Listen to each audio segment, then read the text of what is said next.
মেঝেতে ছড়িয়ে আছে ছবির ফ্রেমের ভাঙা কাচের টুকরো, কোথাও আবার আগুনে পুড়ে খসে পড়া পলেস্তরা, সেই সঙ্গে তীব্র পোড়া গন্ধ। সর্বত্র ছড়িয়ে আছে ময়লা আবর্জনা। পুরো ভবন জুড়ে ভৌতিক অন্ধকার। এই দৃশ্য ঢাকার সোহরাওয়ার্দী উদ্যানের স্বাধীনতা জাদুঘরের। অনির্দিষ্টকালের জন্য বন্ধ ঘোষণা করা হয়েছে এ কথা বলে প্রথমে ভেতরে ঢুকতে দিতে বাধা দিলেন একজন নিরাপত্তা কর্মী। পরে ঊর্ধ্বতন কর্তৃপক্ষের অনুমতি নিয়ে ঢুকে মনে হলো না ঢুকলেই বোধহয় ভালো হতো। জাদুঘরের অবস্থান ভূগর্ভে, ফলে বাইরে থেকে বোঝার উপায় নেই ভেতরের চিত্র। ভবনের ভেতরে ভাঙচুর করার নিদর্শন পড়ে আছে, কোথাও আবার পুড়িয়ে দেয়া আলোকচিত্রের অবশিষ্ট অংশ পড়ে রয়েছে মেঝেতে। একটি গ্যালারিতে মুক্তিযোদ্ধাদের ব্যবহৃত ট্যাঙ্কের অংশ মেঝেতে কাত হয়ে পড়ে থাকতে দেখা গেল। ভবনের ভেতরে নেই বিদ্যুৎ সংযোগ। জাতীয় জাদুঘরের ইতিহাস ও ধ্রুপদী শিল্পকলা বিভাগের সহকারী কিপার মোহাম্মদ গোলাম কাউসার স্বাধীনতা জাদুঘরের দায়িত্বপ্রাপ্ত কর্মকর্তা। জানতে চাইলে bdnews24.com-কে তিনি বলেন, 5 অগাস্ট একদল বিক্ষুব্ধ ছাত্র জনতা এখানে ভাঙচুর ও লুটপাট চালায়। 5 তারিখ এ ঘটনার বিষয়ে আমি কর্তৃপক্ষকে জানিয়েছি। এ বিষয়ে থানায় অভিযোগ আছে, মামলা আছে। শুধু অফিস চালু রাখার জন্য এখন খোলা বন্ধ রাখা হয়, না হয় এতদিনে সাপ বিচ্ছু বাসা বাঁধত। জাদুঘরের নিরাপত্তার দায়িত্বে থাকা আনসার সদস্য শামীমও বললেন একই কথা। জানান, 5 অগাস্ট ভাঙচুর করার পর লুটপাটও চালানো হয় সেখানে। তবে কারা ভাঙচুর আর লুটপাট করেছে তিনি তাই স্পষ্ট করে বলতে পারলেন না। এতক্ষণ আমি যা বললাম তা বাংলাদেশের গণমাধ্যম BDnews24 এর করা একটি প্রতিবেদনের অংশ। এদিকে লালমনিরহাট শহরের বিডিআর রোডে লালমনিরহাট শিশু পার্ক সংলগ্ন মুক্তিযুদ্ধ স্মৃতি স্মারক মঞ্চের মুরালে ফুটিয়ে তোলা হয়েছে 52 ভাষা আন্দোলনের প্রেক্ষাপট, ঐতিহাসিক 7ই মার্চের ভাষণ, স্বাধীনতা যুদ্ধ, মুজিবনগর সরকার গঠন, স্বাধীন ভূখণ্ডে নব রবির উদয়, 71-এর গণহত্যা, বিজয়ে উচ্ছ্বসিত বীর মুক্তিযোদ্ধা, 7 জন বীর শ্রেষ্ঠ, পাকিস্তানি বাহিনীর আত্মসমর্পণ, জাতীয় পতাকা হাতে উল্লসিত জনতা ইত্যাদি। মহান স্বাধীনতা ও জাতীয় দিবসে গতকাল বুধবার জেলা প্রশাসন সেই মুরালটি কাপড় দিয়ে ঢেকে রেখেছিল। এ নিয়ে তীব্র প্রতিক্রিয়া দেখা দেয়। তীব্র নিন্দা ও প্রতিবাদ জানিয়েছে টিআইবির অনুপ্রেরণায় গঠিত লালমনিরহাট সচেতন নাগরিক কমিটি সনাক। এ বিষয়ে লালমনিরহাটের জেলা প্রশাসক HM রকিব হায়দার বলেছেন, 2024 সালের জুলাই বিপ্লবের চেতনার সঙ্গে সামঞ্জস্যপূর্ণ প্রতীয়মান না হওয়ায় মুরালটি কাপড় দিয়ে ঢেকে দেয়া হয়েছে। তিনি আর কিছু বলতে রাজি হননি। বাংলাদেশের আরেকটি গণমাধ্যম প্রথম আলোতে প্রকাশিত হয়েছে এই প্রতিবেদনটি, তারই কিছুটা অংশ আমি তুলে ধরলাম। বাংলাদেশের স্বাধীনতার মাসে যখন এমন সব খবর দেখতে হয়, স্বাভাবিকভাবেই প্রশ্ন ওঠে, এরা কারা যারা বাংলাদেশের মুক্তিযুদ্ধ স্বাধীনতাকে সহ্য করতে পারে না? মুক্তিযুদ্ধ স্বাধীনতার ইতিহাস মুছে ফেলাই কি তাদের লক্ষ্য? একই সাথে 1971 আর 2024-এ বিরোধ সৃষ্টির চেষ্টা করছে কারা? এর নানা দিক নিয়ে আলোচনা করতে আজকের অনুষ্ঠানে অতিথি হিসেবে আমাদের সাথে যুক্ত আছেন মাশরুর মাওলা, প্রেসিডিয়াম সদস্য, জাতীয় পার্টি, এবং আমাদের সাথে আরও যুক্ত আছেন সঞ্জয় দে রিপন, সম্পাদক, জিয়াউর রহমান আর্কাইভ। আপনাদের স্বাগত জানাচ্ছি আলোচনায় বাংলাদেশ অনুষ্ঠানে। আমি আলোচনার শুরুতে একটু সঞ্জয় দে রিপন আপনার কাছে আসি। যে বিষয়গুলো বলছিলাম, যে তথ্যগুলো তুলে ধরছিলাম, গত বছরের 5ই অগাস্ট বাংলাদেশে ছাত্র জনতার একটি গণঅভ্যুত্থান হয়েছে। যে স্বাধীনতার জন্য মুক্তিযুদ্ধ করেছিল বাংলাদেশের মানুষ, তারই ধারাবাহিকতায় স্বৈরাচার আওয়ামী লীগ সরকারের বিরুদ্ধে রাস্তায় নেমে আসে হাজারো লাখো মানুষ। সেখানে শত শত মানুষ শহীদ হয়েছে, হাজারো মানুষ আহত হয়েছে। এই 5 আগস্টের দিন স্বাধীনতা জাদুঘরে হামলা চালিয়ে যে ভাঙচুর করা, লুটপাট করা, অগ্নিসংযোগ করা, এগুলো আসলে কারা করলো? আমি জানি না, আমি ব্যক্তিগতভাবে মনে করি না তারা ছাত্র জনতা, যেই কথাটি বলা হয় ছাত্র জনতা, আসলে ছাত্র জনতা নয়। তারা কারা? তারা কি চায় আসলে? ধন্যবাদ। প্রশ্নটি আমি বুঝতে পেরেছি। 5 তারিখের যে ঘটনা প্রবাহ, বাংলাদেশের যে ওই সমকালীন যে প্রেক্ষাপট, সেই প্রেক্ষাপটে আসলে যে মবটা ছিল গণভবনের দিকে। কিন্তু এই বিষয়টা আশ্চর্যকর যে আসলে আন্ডারগ্রাউন্ডে একটি স্বাধীনতা জাদুঘর, সেই জাদুঘরের ভেতরে ঢুকে জাদুঘরের যে উপকরণ বা মুক্তিযুদ্ধের যে অনুষঙ্গগুলি, সেগুলি মানে ডিস্ট্রয় করা হয়েছে, অনেকটা ক্ষতিগ্রস্ত করা হয়েছে। এইটা এক ধরনের, আমি বলবো যে এটা এক ধরনের আমাদের ঐতিহাসিক এক ধরনের স্খলন ঘটেছে যারা এই কাজটি করেছে। নিঃসন্দেহে কাজটি খারাপ এবং নিঃসন্দেহে এই কাজটি আমাদের জন্য মানসিকভাবে পীড়া দেয়। কিন্তু তার চেয়েও একটি খারাপ বোধ করছি আমরা এই কারণে যে এমন একটি সংবাদ এই দীর্ঘদিন পর আমাদের সামনে আসলো। আসলে এই সংবাদটি ওই সময় আসার কথা ছিল, কারণ মুক্তিযুদ্ধ বাংলাদেশের ইতিহাসে বাংলাদেশের আমরা এইখানে যে দাঁড়িয়ে আছি বা আমরা যে কথা বলছি, আমরা যে মেধা মনন এবং জ্ঞান চর্চা, চিন্তার বিকাশ এবং জাতিগত বিকাশের কথা ভাবছি, এই সব কিছুর মূলে কিন্তু মুক্তিযুদ্ধ। মুক্তিযুদ্ধকে বাদ দিয়ে, মুক্তিযুদ্ধের ঐতিহাসিক আলামত ধ্বংস করে দিয়ে আসলে আমরা এমন কোনো রাষ্ট্র নির্মাণ করতে পারবো না যে রাষ্ট্রটি পরবর্তী প্রজন্মের জন্য একটি আলোর সন্ধান বা আলোর পথ তৈরি করে দিবে। সুতরাং এই 5ই আগস্ট যে ঘটনা প্রবাহটি ঘটেছে এবং এই ঘটনাটি আজকে আমরা প্রায় 7 মাস পর জানলাম। সুতরাং এই 7 মাস এই ঘটনাটি কেন লুকিয়ে রাখা হয়েছিল, আমার মনে হয় এই বিষয়ের উপরে একটি তদন্ত করা দরকার। এবং সত্যিকার অর্থেই মুক্তিযুদ্ধকে যারা মেনে নেয় না, মুক্তিযুদ্ধের আলামত যারা নষ্ট করে, আমরা দৃঢ়চিত্তে বিশ্বাস করতে চাই যারা এই ঘটনাটি ঘটিয়েছে সেটার একটি সুষ্ঠু তদন্ত হওয়া উচিত এবং সত্যিকার অর্থেই তারা মুক্তিযুদ্ধকে লালন করে না এবং ধারণ করে না, এবং যারা যে মতাদর্শ নিয়েই এই ঘটনাটি ঘটিয়েছে তারা বাংলাদেশের পক্ষ নয়, অবশ্যই তারা বাংলাদেশের প্রতিপক্ষ। ধন্যবাদ। জি, আপনাকে ধন্যবাদ। এবং মাশরুম হলে একই বিষয়ে আমরা যেটি আসলে দেখতে পাচ্ছি, এই যে যারা এই ঘটনা ঘটালো তারা কারা এখনো পর্যন্ত আসলে আমরা জানি না, অথবা সরকারের পক্ষ থেকে কোনো ব্যবস্থা এখনো নেওয়া হয়েছে কিনা সেটাও আমরা জানি না। ব্যাপারে আপনি কি বলবেন? থ্যাংক ইউ আমাকে আজকে আপনাদের লাইভ টক শোতে আনার জন্য। আসলে কি 5ই আগস্টের এই ঘটনাটাতে আরও অনেক কিছুই আছে, যদি প্রপারলি যদি আমাদের মিডিয়া যদি তদন্ত করে, এরকম আরও অনেক কিছু শুনবেন যেগুলো হিডেন করে রাখা আছে, এখন পর্যন্ত ডিক্লেয়ার করে নাই। কারণ দেখেন 5ই আগস্ট ঘটনাটা ঘটেছে 7 মাস পরে, দাদা কিছু যেটা বললেন 7 মাস পরে এটা উদ্ঘাটন হলো। এখন এই 7 মাস আমাদের অ্যাডভাইজাররা বা এই মন্ত্রণালয়ের আন্ডারে, যে মন্ত্রণালয়ের আন্ডারে পড়ে, তাই উনি কি ওনার কি নজরে এটা আসেন নাই? উনি কি বিষয়টা কি উনি জানতেন না? জানতেন।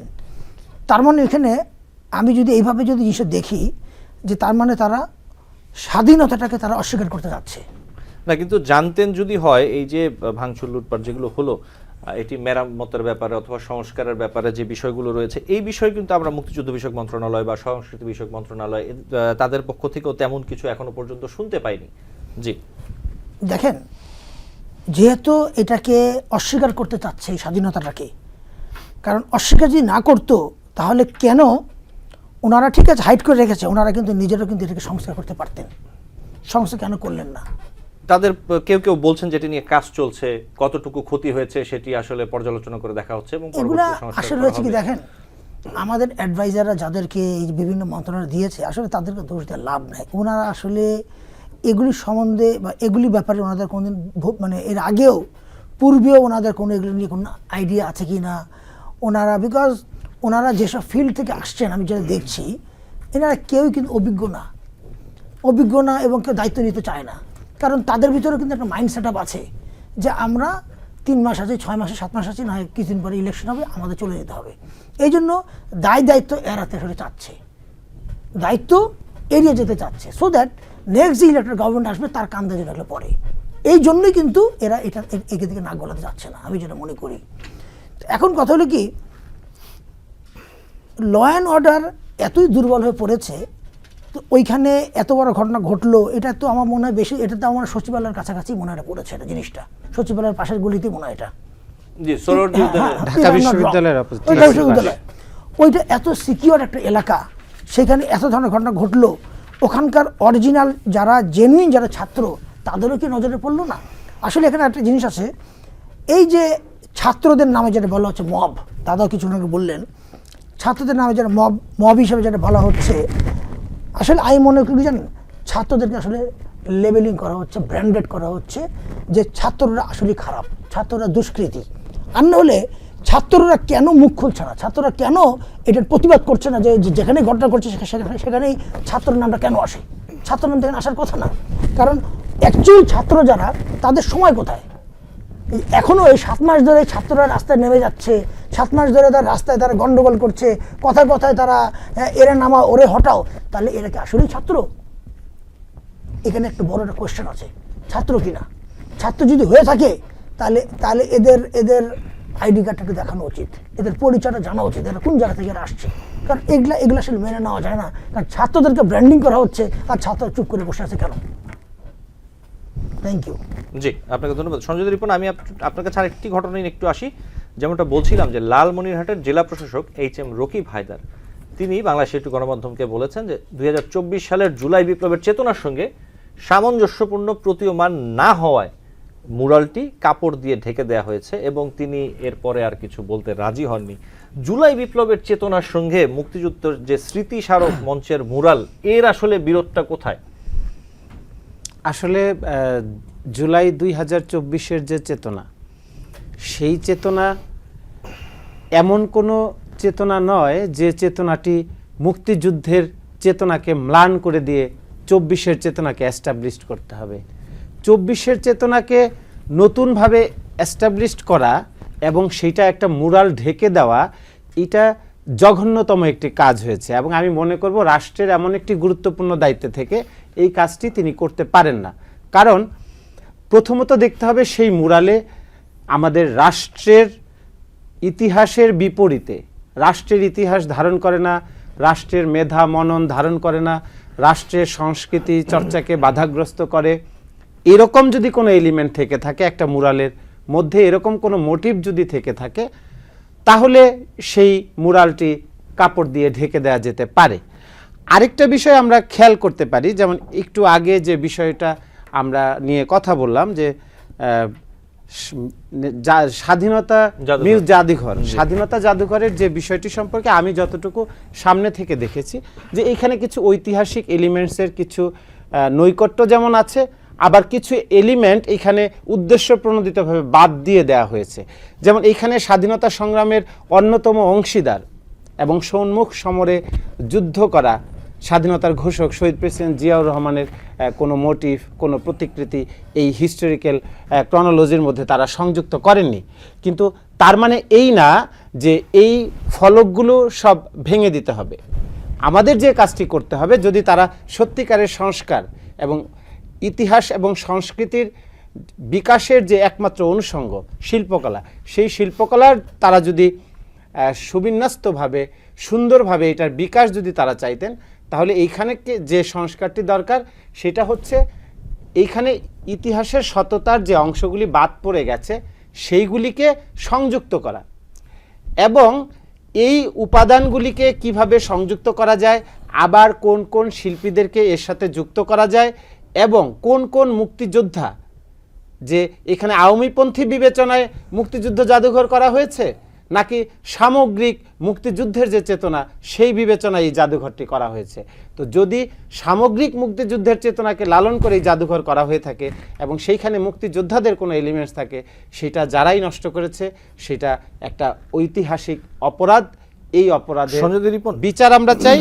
এবং একইভাবে আপনি লালমনিরহাটের যে ঘটনাটি বললেন, বাংলাদেশে এমন কোনো রাষ্ট্র কায়েম হয় নাই যে রাষ্ট্রে শিল্পকলা থাকবে না, গান থাকবে না, মৃৎফলক থাকবে না। এই রাষ্ট্র কোনো মৌলবাদী রাষ্ট্র হিসেবে গড়ে ওঠে নাই। এখন পর্যন্ত আমরা বিশ্বাস করি বাংলাদেশে কোনো মৌলবাদী সংস্কৃতির বিকাশ ঘটবে না। বাংলাদেশ একটি মাল্টি কালচারাল দেশ, এবং এই দেশে সব চিন্তার, সব মেধার, সব মননের এবং সকল সংস্কৃতিকে লালন করা মানুষের দেশ। সুতরাং এই দেশে একটি মৃৎফলক ঢেকে রাখা যায় না।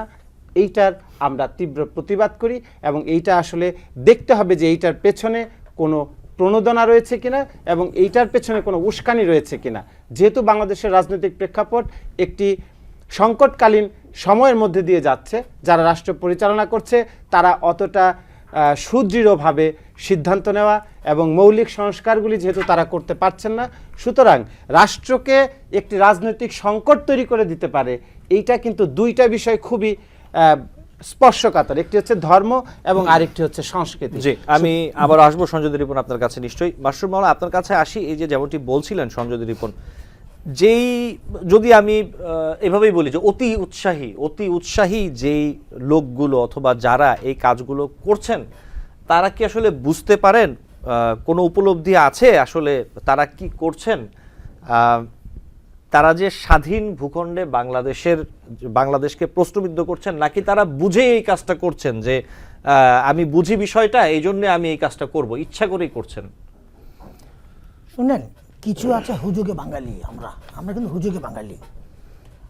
যখন দেখছে সবখানি ভাঙচুর হচ্ছে, তো চিন্তা করছে এই জাদুঘরটা ভেঙে দিই, এরকম একটা প্রথমে আসছে। তারপরে কিছু সুবিধাবাদী কিছু লোক তো থাকেই ওখানে, জিনিসপত্র যেটুকু মূল্যবান আছে নিয়ে যায়, কিন্তু ও তো ওই ভ্যালুটা বুঝছে না। ও তো বুঝছে না এই ভ্যালুটা, যে এই মিউজিয়ামটা যে আমাদের দেশের যে এটা সম্পদ, এটা আমাদের একটা হিস্ট্রি, এইটা সে বুঝছে না। সে চিন্তা করছে আমি এটা যদি ভাঙতে পারি, যদি নিতে পারি, যদি বিক্রি করতে পারি, 2 পয়সা পাবো।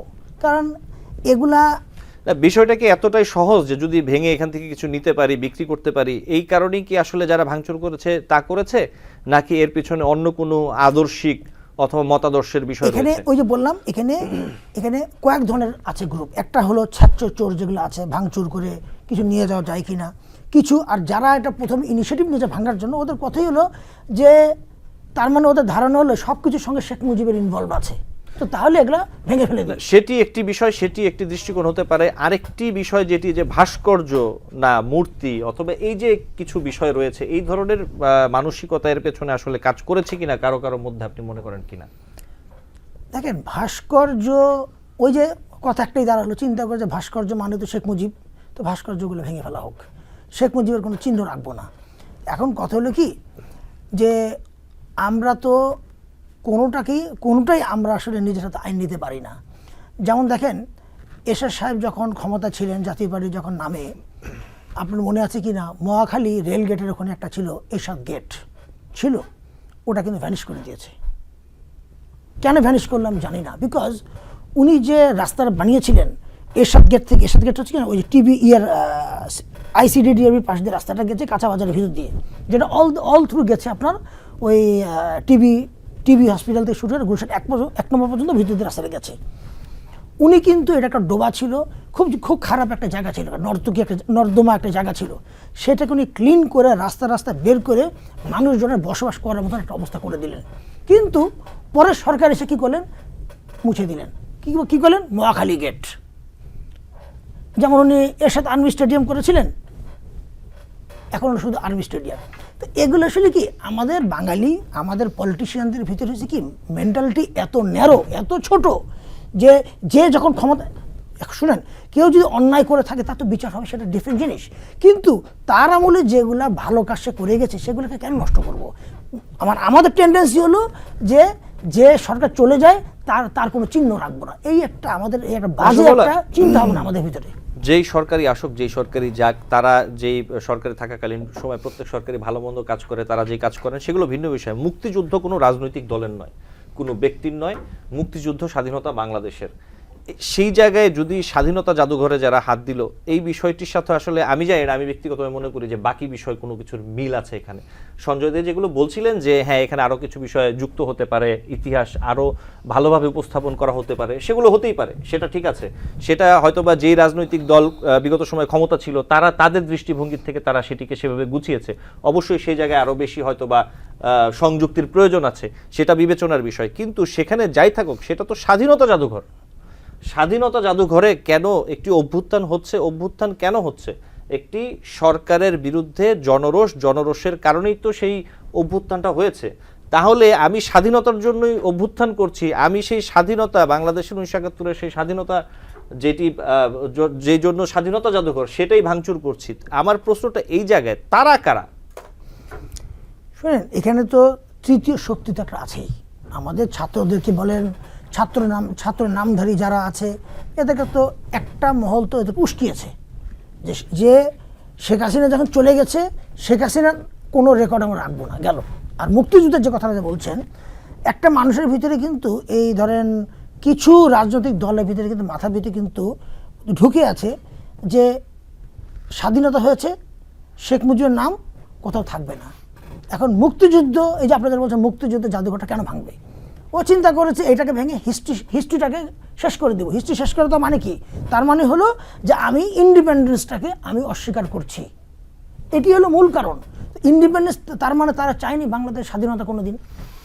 যদি যদি আমাদের উপদেষ্টারাও তো এই প্রশ্ন রাখতে পারতেন, যদি মুক্তিযুদ্ধের ভিতরে মুক্তিযুদ্ধ জাদুঘরে তো হাত কেন দিলা, ওখানে হাত দিতে পারে না, ওখানে হাত দেওয়ার রিজনটা কি থাকতে পারে?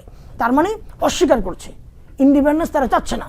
দেখেন নতুন দল যারা এনসিপি হয়েছে তারা পর্যন্ত, তাদের মুখে পর্যন্ত এখন উর্দু ভাষা বা হিন্দি বলেন চলে আসছে, কারণ ইনকলাব জিন্দাবাদ। ইনকলাব জিন্দাবাদ কেন বলবে? কি বাংলা ভাষা নাই আমার? এটা দুঃখজনক আমাদের জন্য। জি মাসুমুল, আমাকে একটু বিরতি নিতে হবে, বিরতি থেকে ফিরে আপনাদের সাথে আলোচনা চালিয়ে যাব।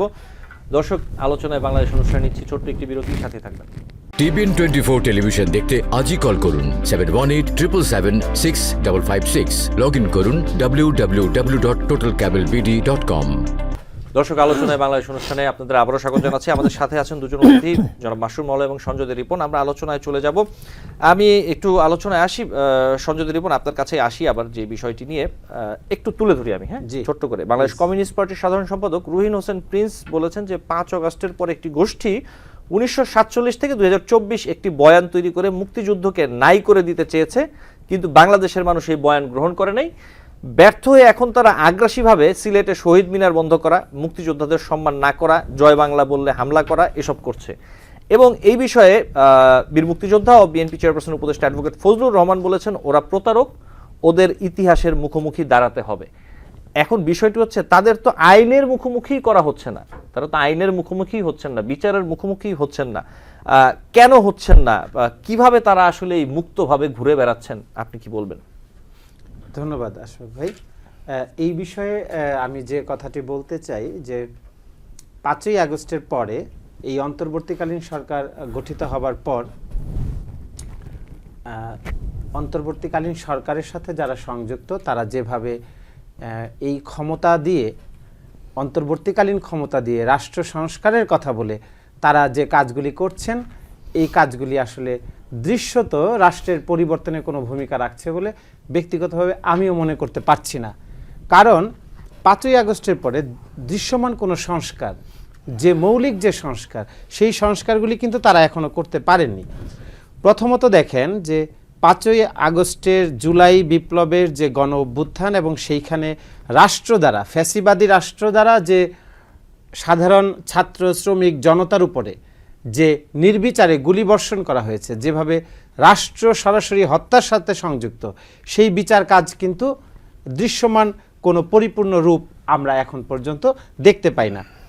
দ্বিতীয়ত, রাষ্ট্রের প্রত্যেকটি প্রতিষ্ঠান, যে প্রতিষ্ঠানগুলি ফ্যাসিবাদের দোসররা, ফ্যাসিবাদের অনুসারী হয়ে তারা এই প্রতিষ্ঠানগুলি তারা পরিচালনা করত, এইখানে মোটা দাগে 2, 1, 4টি পরিবর্তন ছাড়া কোনো পরিবর্তন হয়নি। অর্থাৎ আপনি এই প্রশাসন থেকে শুরু করে রাষ্ট্রের প্রত্যেকটি অর্গান আগের মতোই চলছে। অর্থাৎ এইখানে রাষ্ট্র যারা এখন পরিচালনা করছেন তারা বিপ্লবের এক ধরনের বয়ান দিয়ে রাষ্ট্র যারা এতদিন চালিয়েছেন তাদের মধ্যম দ্বিতীয় সারির যে ক্ষমতা কেন্দ্রিক যে সম্পর্ক, সেই সম্পর্কের সাথে এক ধরনের আতাত বা যোগসাজেশ আছে বলে এটা আমরা মনে করতেই পারি। অর্থাৎ এখানে দৃশ্যমান কোনো সংস্কার ঘটেনি। কিছুদিন আগে যে বয়ানটি সবার সামনে আসছে যে রিফাইন্ড আওয়ামী লীগ নামে এই আমাদের রাজনীতিতে যুক্ত হবে এবং বাংলাদেশ জাতীয়তাবাদী দল বা বাংলাদেশ সেনাবাহিনী বা বাংলাদেশ চায় যে আওয়ামী লীগ আবার রাজনীতিতে আসুক এবং নাম দিয়েছে রিফাইন্ড আওয়ামী লীগ। একটি বিষয়, যারা এই বিষয়গুলি বলছেন তাদের একটি বিষয় মনে রাখতে হবে যে তারা কিন্তু অন্য একটি জিনিস ক্রিয়েট করছেন। তারা ক্রিয়েট করছেন কি? তারা ক্রিয়েট করছেন refined theory for stay with this পাওয়ার। অর্থাৎ এই ক্ষমতার সাথে থাকার জন্য তারা কিছু রিফাইন্ড থিওরি আমাদেরকে দিচ্ছেন। এই রিফাইন্ড থিওরিরই একটা অংশ হচ্ছে 1947, 1971 এবং 2024কে একই ফ্রেমে দেখানো। কিন্তু একটা বিষয় তাদের বোঝা উচিত, 1971 সালের মুক্তিযুদ্ধ একটি রাষ্ট্র কাঠামো নির্মাণ করে দিয়েছে। আমরা অন্য একটি রাষ্ট্রের বিরুদ্ধে লড়াই করেছি, আর 2024 সালে আমরা লড়াই করেছি ফ্যাসিবাদী শাসকের বিরুদ্ধে। সুতরাং 71 এবং 2024কে এক করে ফেলবার যে রাজনৈতিক প্রপাগান্ডা বা যে রিফাইন্ড থিওরি তারা দিচ্ছেন, এটা বাংলাদেশের মানুষ কোনো দিনই নিতে পারবেন না। কারণ বাংলাদেশের মানুষ 1971কে বাদ দিয়ে যেমন বাংলাদেশকে বিবেচনা করেন না, তেমনি বাংলাদেশের মানুষ শুধুমাত্র 2024-এর আন্দোলনের উপর ভর করে বাংলাদেশের মানুষ আরও 100 বছর বা 200 বছর এই বাংলাদেশের অগ্রগতি চায় না। কারণ এইখানে ঐতিহাসিক সততার যে সংকট, এই সংকট তারা রিফাইন্ড থিওরির মধ্য দিয়ে তারা যেভাবে তৈরি করছে, এতে যে ঘটনাটা ঘটবে সেটা হচ্ছে আমাদের রাজনৈতিক যে গতিপথ এইটা নষ্ট হয়ে যাবে। রাজনৈতিক গতিপথ নষ্ট করবার যে তাদের প্রবণতা, এই প্রবণতা তাদের এই রিফাইন্ড থিওরির ভেতর দিয়ে আমি মনে করি যে এই রিফাইন্ড থিওরি এই রাজনৈতিক গতিপথ পরিবর্তনের একটা শঙ্কা তৈরি করে দেয়। এবং এই জায়গা থেকে যে বিষয়টি আমাদের সচেতনভাবে বাংলাদেশের মানুষ ডিজার্ভ করে বা বাংলাদেশের মানুষ বিলং করে, সেটা হচ্ছে যে বাংলাদেশের মানুষের মৌলিক সংস্কার 16 বছর ভোট না দিতে পারা, 16 বছর এই রাষ্ট্রের স্টেক হোল্ডার, আমি আমার মতামতটি দিয়ে স্টেক হোল্ডার, আমি এই রাষ্ট্রের যে মালিকানা এটা আমি নিব আমার প্রতিনিধি নির্বাচনের মধ্য দিয়ে, সেটা হচ্ছে সবচেয়ে বড় সংস্কার। সুতরাং এই সংস্কারটিকে পেছনে রেখে তারা যে ক্ষমতা প্রয়োগ এবং ক্ষমতা ধরে রাখবার যে রিফাইন্ড থিওরি তারা দিচ্ছেন, এটা বাংলাদেশের মানুষ কখনোই নিবে না, এটা বাংলাদেশের মানুষ নিতে পারে না, এটা বাংলাদেশের রাজনীতি এবং ভবিষ্যৎ রাজনীতির নির্ণায়কও হতে পারে না। জি, সঞ্জয় রিপন, আমি আসবো নিশ্চয়ই আপনার কাছে আবারও সময় পেলে। মাসুম মাওলা, আবার একটু আসি আপনার কাছে। বাংলাদেশের এই যে পরিবর্তিত পরিস্থিতিতে যেটি বিভিন্ন জায়গা থেকে অভিযোগ উঠছে অথবা আমরা দেখতে পাচ্ছি বিভিন্ন ঘটনার প্রেক্ষিতে, যে এক ধরনের উগ্রবাদ ও নারী বিদ্বেষী তৎপরতা মাথাচাড়া দিয়ে ওঠার চেষ্টা করছে, এমনটা অনেকেই মনে করছেন। আপনি এই বিষয়টি কিভাবে দেখছেন? দেখেন, এখানে আমাদের তো একটা রাজনৈতিক দল আছে, এরকম অনেক ইসলামপন্থী অনেক দল আছে। তাই বলে না যে আমরা অন্যান্য দল যারা আছে, আওয়ামী লীগ, বিএনপি, জাতীয় পার্টি, আমরা সব দলই কিন্তু নারীদেরকে আমরা একটা প্রাধান্য দিই। এখন কিছু কিছু দল আছে যারা নতুন নতুন হয়েছে, তাদের ভিতরে একটা মাইন্ড সেট আপ আছে যে মেয়ে মানুষরা কেন পলিটিক্স করবে, মেয়ে মানুষরা কেন কাজকর্ম করবে। একটা তো এই মাইন্ড সেট আপ ধরুন আজকে থেকে না, সেই জাহিলিয়া পিরিয়ডের আমল থেকে এগুলো হয়ে আসছে। এখন এগুলার সামনের দিকে এগুলো মনে করেন আরও সামনের দিকে এগুলো নিয়ে কিন্তু আরও অনেক কিছু এক্সট্রিম পর্যায়ে যাবে। এইভাবে যদি দেশ চলতে থাকে, তো এইভাবে দেশকে আসলে চলতে দেওয়া যায় না। কারণ আপনি দেখেন, আমরা ইলেকশন নিয়ে কথা বলছি, ইলেকশন রোডম্যাপ চাচ্ছি। আপনি তো দেখেছেন গতকালকে না গত পরশুদিন চিফ অ্যাডভাইজার উনি জাতির উদ্দেশ্যে ভাষণ দিয়ে উনি বললেন ডিসেম্বর থেকে জুন হতে পারে। তার মানে উনি এখন আরও 6 মাস উনি পিছিয়ে গেলেন। উদ্দেশ্যটা কি? উদ্দেশ্যটা হলো উনি একটা দলকে প্রিভিলেজ দেওয়ার জন্য উনি এই কথাগুলি উনি বলছেন। কোন দলটি আপনি মনে করেন? এখন দেখেন, নতুন একটা দল যেটা রিসেন্টলি যেটা ফর্ম করলো ওরা, যারা সরকারের মধ্যে ছিল, এবং ইউনূস সাহেব নিজেও কিন্তু একসময় বলেছিলেন যে আমি ছাত্রদেরকে বলেছি ওরা যদি করতে পারে একটা দল করুক, আমি সাপোর্ট দিব, এটা বলেছেন। এখন এরকম আরও কিছু অ্যাডভাইজার মুখ খুলে বলেছেন। এখন কথা হলো কি, এই ছাত্রগুলা দলের মধ্যে সরকারের মধ্যে থেকে সুযোগ সুবিধা নিয়ে, প্রিভিলেজ নিয়ে, তারা চান্দা ডোনেশন বিভিন্নভাবে তারা নিয়ে তারা এখন তারা দল করেছে। এখন এই যে ছাত্র নামে যারা বলা হচ্ছে কথাটা, এরা আসলে এদের হিস্ট্রিটা আমাদের দেখা উচিত। কেননা কারণ এখানে ছাত্র মানে হলো কি, আমাদের হলো ইয়াং জেনারেশন, নেক্সট যারা দেশকে লিড দিবে। তো তাহলে আসলে কি এরা ছাত্ররা আছে কি না? কারণ ছাত্রদের মধ্যে এরকম পয়জন্ড মাইন্ড হওয়ার কথা না। ছাত্ররা তো নলেজেবল, তারা লেখাপড়া করছে, তারা আমাদের চেয়ে বেশি ফাস্ট। আমরা যখন এখন তার এডুকেশন তাদের যে এতটা ফাস্ট হয়ে গেছে, তার অনেক কিছু আমাদের চেয়ে অ্যাডভান্সড। নাহলে আপনি বলেন 22 বছর 23 বছরের ছেলেপেলেরা রাস্তায় নেমে যায়। ইদানিংকালে যে ধরনের কথাবার্তা, ওদের ভাষা শুনলে না অবাক লাগে, কারণ ওই বয়সে আমরা ওই ভাষা কোনো কথা বলি না ভাই। তো এই ধরনের এদের ভাষা শুনলে আসলে মাঝে মাঝে শরীর শিউরে হয়ে ওঠে যে কোনো সময় আমার গায়ে হাত দিবে, আপনার গায়ে হাত দিবে। তার মানে ওদের ওই ভয় ডরটা কেটে গেছে এবং এরা কাইন্ড অফ সুইসাইড বম্বার হয়ে দাঁড়িয়েছে যে ডু অর ডাই, আমি তো মরবো, টু ডু অর টু মরো। এই জন্য গলাবাজি করে কথা, ওকে আসতে দেবো না, একে আসতে দেবো না। আরে ভাই, আপনাকে বাস্তবতা, যেটা রিয়ালিটি আপনাকে ফেস করতে হবে। সেটা হলো আমি বললে হবে না, জনগণ কী বলছে সেটা দেখতে হবে। আপনি একটা রোড ম্যাপ দেন, আপনি রিফর্মের কথা বলছেন, রিফর্ম কতটুকু পারবেন আপনি? ইলেকশন কমিশন যেটুকু পারবে সেটুকু রিফর্ম করতে পারবেন, এর বেশি রিফর্ম করতে পারবেন না। এরপর আপনি নির্বাচন দেন না, লেভেল প্লেয়িং ফিল্ড দেন না, আপনি ডিভাইড অ্যান্ড রুল করেন না। আপনি এতগুলো পলিটিক্যাল দল আছে, মূল যে পলিটিক্যাল দল 4টা, এই 4টা পলিটিক্যাল দলকে আপনি ঠিকমতো রাজনীতি করতে দেন। ছাত্ররা একটা দল গঠন করেছে, তাদেরকেও রাজনীতি করতে দেন। তারপরে রাস্তা নামার পরে আপনারা দেখেন কার পপুলারিটি কতখানি। আমি গলাবাজি করে বললাম ওকে নামতে দিব না, ওকে আসতে দিব না। আপনি আমাদের কথা চিন্তা করেন, আমাদেরকে এই জামাতের কথাই বলি বা এই ইসলামপন্থী যারা যারা দল আছে, ওনারা তো আমাদের থেকে আরও ভালো জানার কথা যে ইফতারটা কী জিনিস। যেটা আমরা বুঝি সিয়াম সাধনার মাস, আমরা সারাদিন রোজা রাখার পরে আমরা ইফতার করব। সেই ইফতারের মধ্যে হামলা, যেখানে বলে যে ইফতার সবার জন্য, হিন্দু মুসলমান যাই হোক ওই টাইমে সবার জন্য ইফতার, সেই জায়গা পর্যন্ত হামলা। তাহলে কিসের ধর্ম তাহলে চর্চা হচ্ছে? এইটা নিয়ে একবারও কি জামাত মুখ খুলেছে? এই ছাত্ররা একবারও মুখ খুলেছে এই তোমরা ইফতারের মধ্যে হামলা করো না? কী কারণে?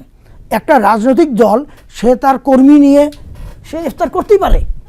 আপনার ক্যান্টনমেন্ট দেখে কাফুরে দেখেছেন, আমাদের 5 জন লোকের মধ্যে 3 জন লোকের মাথা ফেটেছে, একজন 60টা করে স্টেজ দিতে হয়েছে।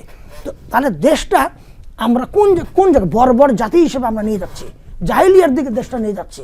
এরা বলছে এরা বড় বড় সংস্কার নিয়ে কথা বলছে, ওরা বেসিকলি ওরা ভয় আছে, ফিয়ার, যে যদি আমরা ক্ষমতা না আসতে পারি, আমার জায়গায় অন্য দল যে ক্ষমতা আসে, তাহলে তো আমরা কাউন্টেবল একটা ইয়ের মধ্যে আমরা বিচারের আওতায় চলে আসবো।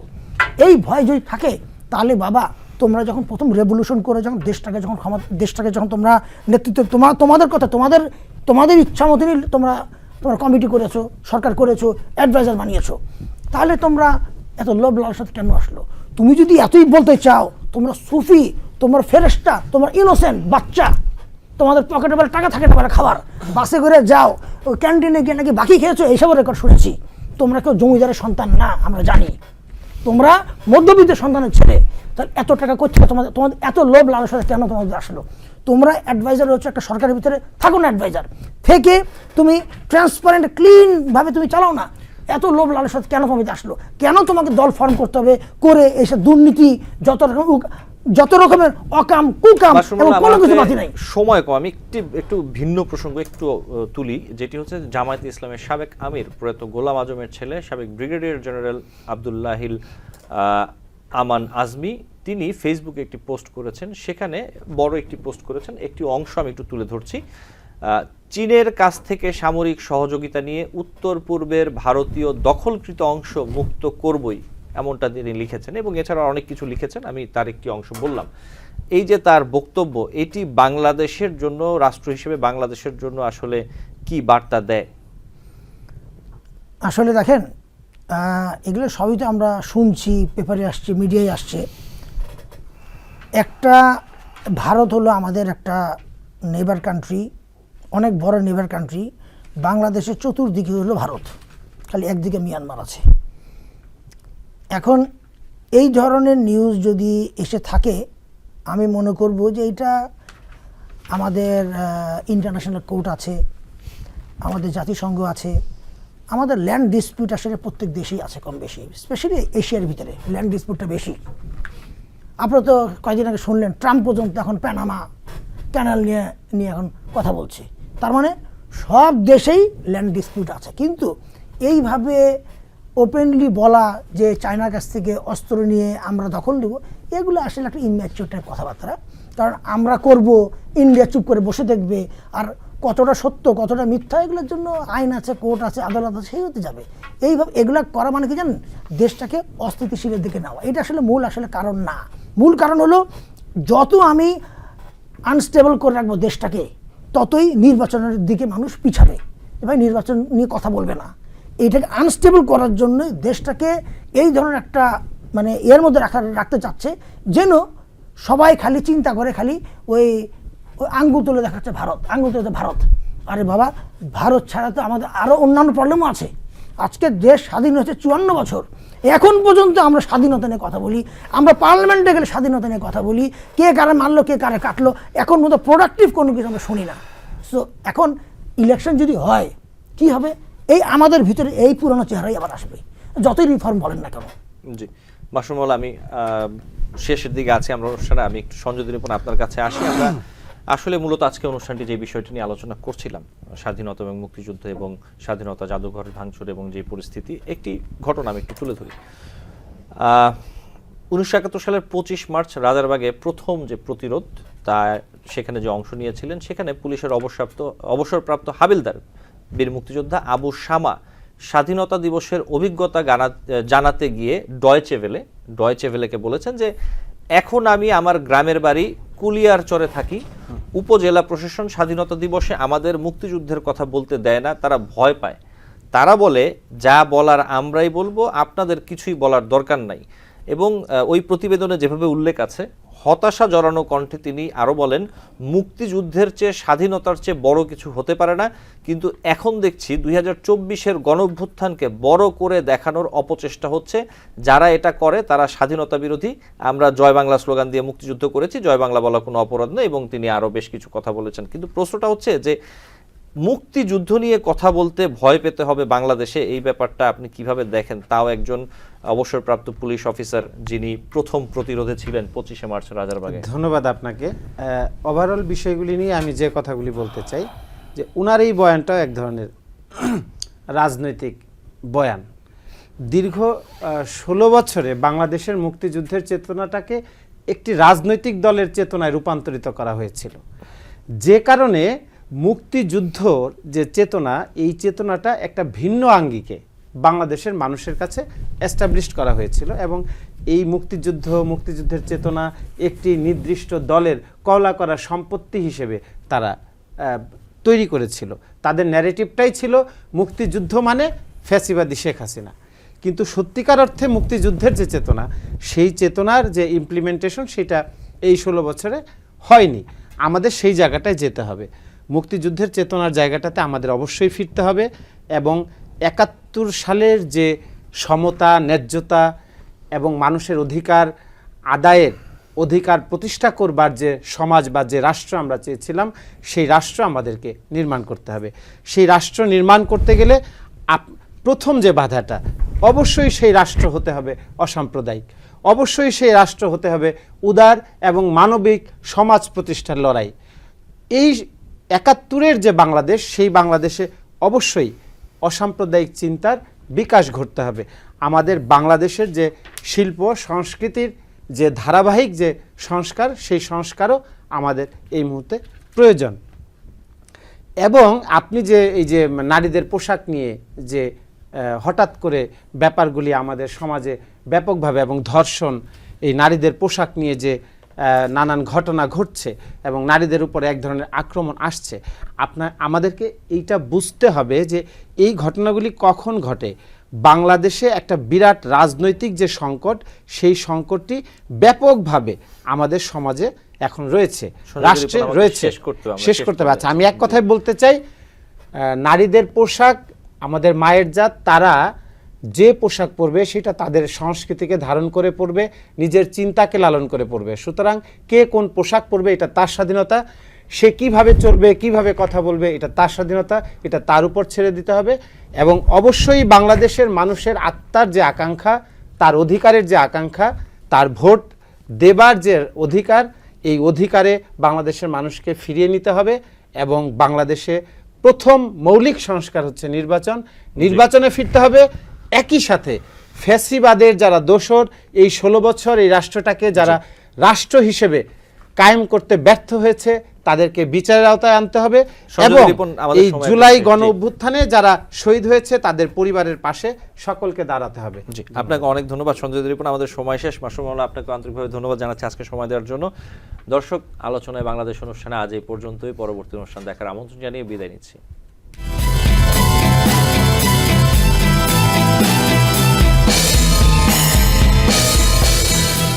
টিভিএন 24 টেলিভিশন দেখতে আজই কল করুন 7187776556। লগ ইন করুন www.totalcablebd.com।